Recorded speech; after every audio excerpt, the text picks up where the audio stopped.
Quelle est la différence entre les personnes qui atteignent leurs objectifs et celles qui abandonnent en cours de route? Ces dernières utilisent comme seule stratégie la motivation et la force de volonté. Les premières, au contraire, décident de développer de l'autodiscipline. Et cela se fait par des tout petits changements, des toutes petites habitudes.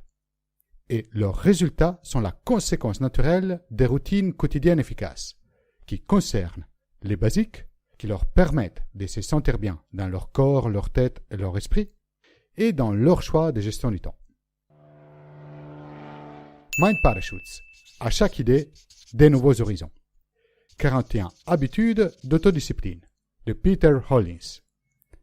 On part souvent de l'hypothèse erronée que pour atteindre des résultats extraordinaires, il faut réaliser des actions extraordinaires. En réalité, tout objectif, peu importe à quel point ambitieux, ne peut réussir qu'avec la réalisation constante et régulière d'actions que, prises individuellement, semblent tout à fait ordinaires. Dans son livre « 41 habitudes d'autodiscipline », Peter Hollins nous invite à implémenter des toutes petites habitudes qui vont nous permettre de passer au niveau supérieur de notre développement personnel. C'est ce que je t'invite à découvrir dans cette vidéo. Si tu es passionné de développement personnel et si tu souhaites améliorer ta vie personnelle et professionnelle, abonne-toi tout de suite à Mind Parachutes. Chaque semaine, tu découvriras en quelques minutes l'essentiel des meilleurs livres de développement personnel. En activant la cloche des notifications, tu seras informé de la publication de chaque nouvelle vidéo les dimanches à 9h, heure de Paris. C'est lancé. Comme pour chaque habitude, la clé est de commencer petit.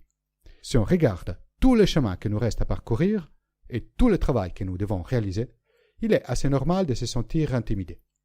Très vite, on risque de se décourager et de tout laisser tomber. Il vaut mieux identifier un seul changement qui ne va pas demander beaucoup d'efforts. En percevant ces changements comme faciles, notre cerveau n'opposera pas de résistance. Après quelques jours, la dynamique positive instaurée va alimenter un sentiment de réussite et d'espoir. Cette motivation nous poussera à entreprendre un deuxième changement positif, un peu plus ambitieux, puis un troisième et un quatrième. En effet, tout objectif ambitieux n'a qu'une série de sous-objectifs plus petits.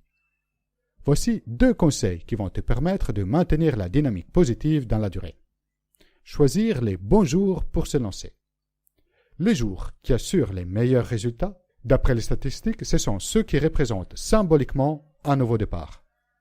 Cela peut être les jours de l'an, les jours de ton anniversaire, les premiers jours dans un nouveau travail, une nouvelle vie, une nouvelle maison. Ou, beaucoup plus simplement, les premiers jours d'une nouvelle semaine. Tu peux commencer lundi. Ne jamais sauter 2 jours d'affilée. La manière